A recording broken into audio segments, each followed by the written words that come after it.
English shorthand dictation at 100 words per minute. Ready? Start. As you are aware, sir, among the many social and economic evils that beset our nation, food adulteration is most dangerous because the unsuspecting public have no way of knowing that when they buy a certain article, whether it is up to the required standard or not. A great deal of quick money has been made by unscrupulous antisocial elements by adulterating food stuffs. A great deal of ingenuity has gone into this whole process of adulteration.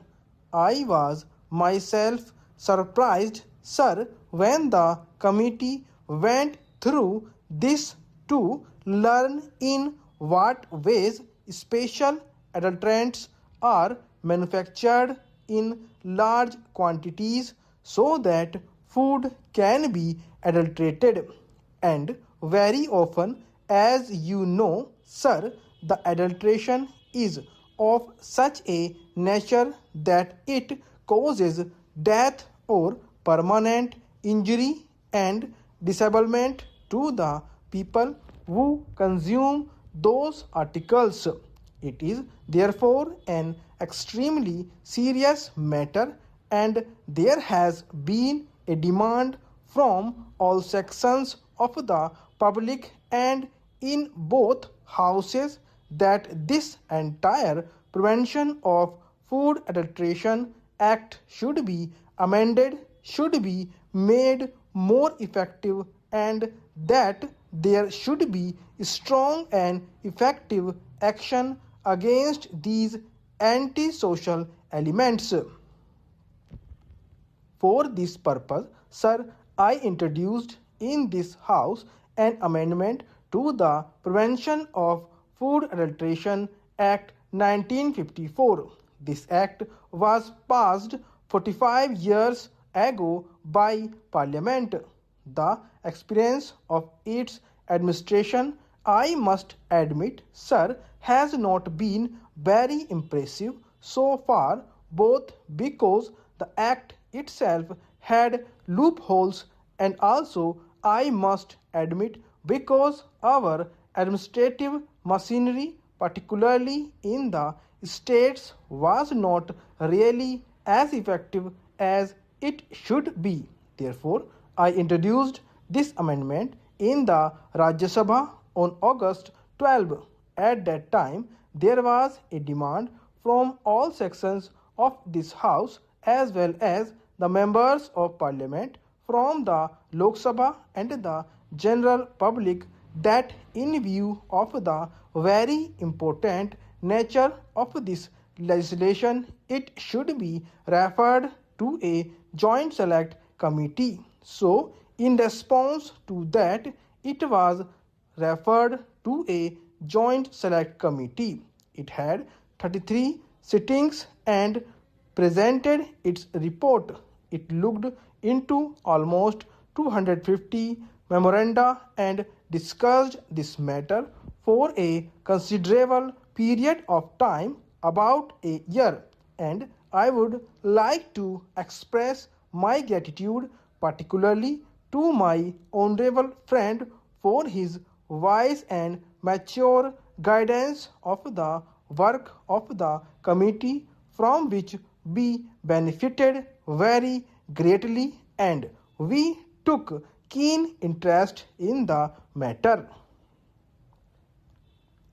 The bill that has now emerged is definitely a great improvement upon the bill that we had originally introduced. Sir, the basic effort in this bill has been threefold. Firstly, to safeguard the interests of the consumers because, as I said, it is the unsuspecting consumer and particularly women and children and weaker sections of the society who are the main victims of this evil.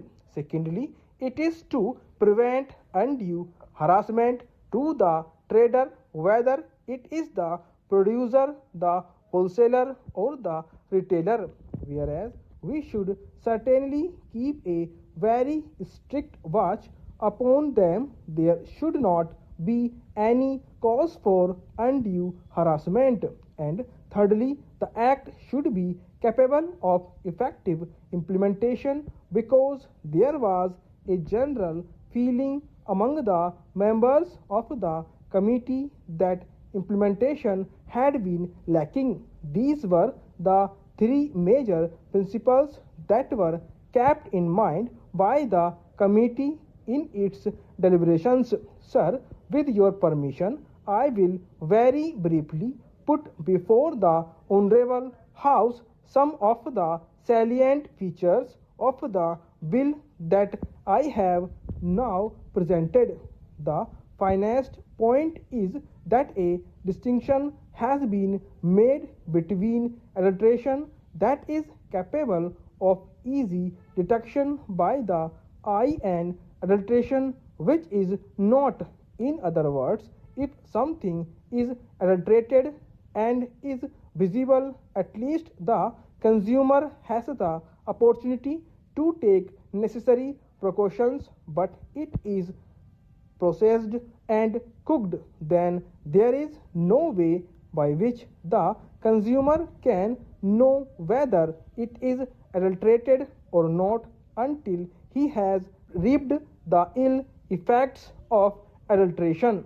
Therefore, we have redefined primary food, and we have now for the first time introduced a graded system of punishments, a graded system of penalties.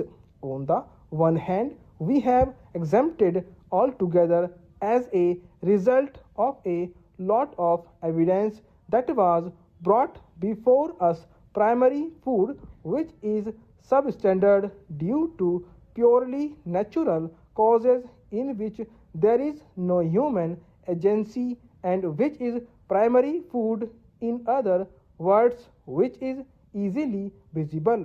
In such cases, there is no penalty and it has been taken out of the act.